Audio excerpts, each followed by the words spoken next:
In 2024, a team of scientists identified a human jawbone found on a frozen island in the Canadian Arctic. It belonged to Captain James Fitzjames, commander of HMS Erebus, a Royal Navy officer. The bone had cut marks on it, not from an animal, from a knife. His own men had eaten him.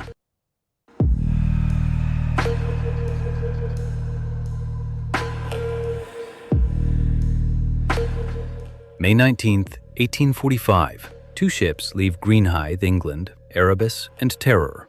134 men aboard under Sir John Franklin. They are the most advanced ships in the world. Steam engines converted from railway locomotives, iron-reinforced bows, internal heating, a library of 1,000 books, 3 years of food. Their mission is simple: find the Northwest Passage, the last unmapped sea route on Earth. In late July, in Baffin Bay, 2 whaling ships pass them, waiting for the ice to open. Those whalers are the last Europeans to ever see them alive. They winter on Beechy Island. 3 men die. They're buried in the permafrost. September 12, 1846, the ice closes around them off King William Island.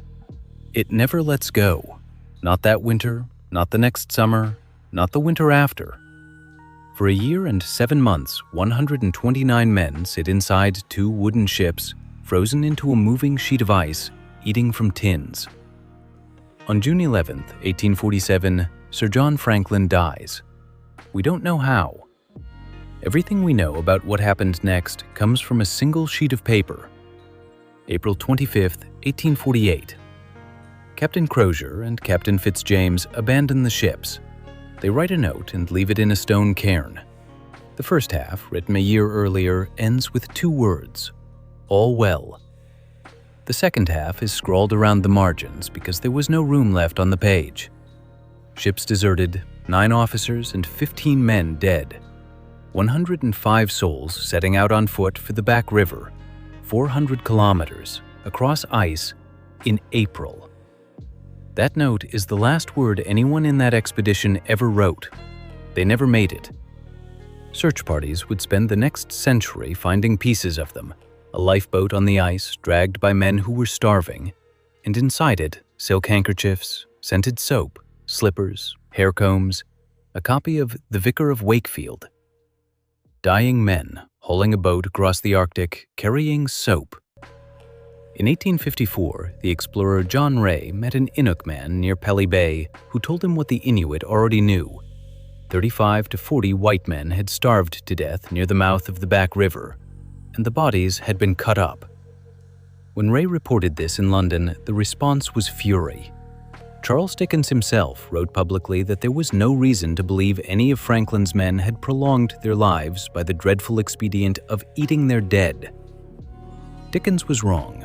Rae was right, and the Inuit, whose testimony was dismissed for 140 years, had been telling the truth the entire time. 1993, King William Island. Archaeologists excavate a site and recover nearly 400 bones. Forensic examination finds cut marks, consistent with defleshing. A 2015 study finds something worse.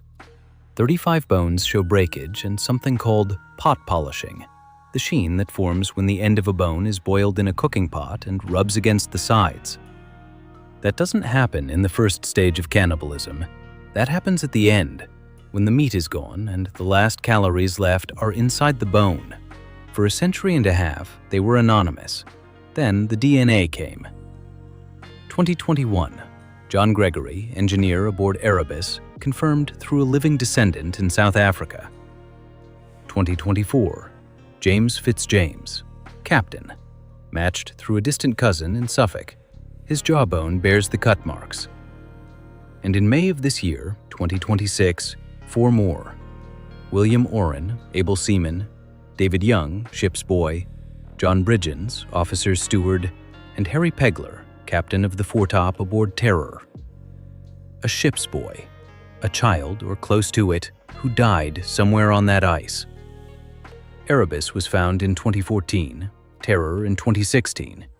Both sit on the seabed where the Inuit always said they were. The men are still out there, on the island, on the peninsula, under the gravel.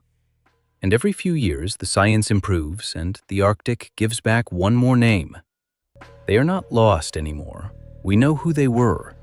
We just know now exactly what they did to each other at the end.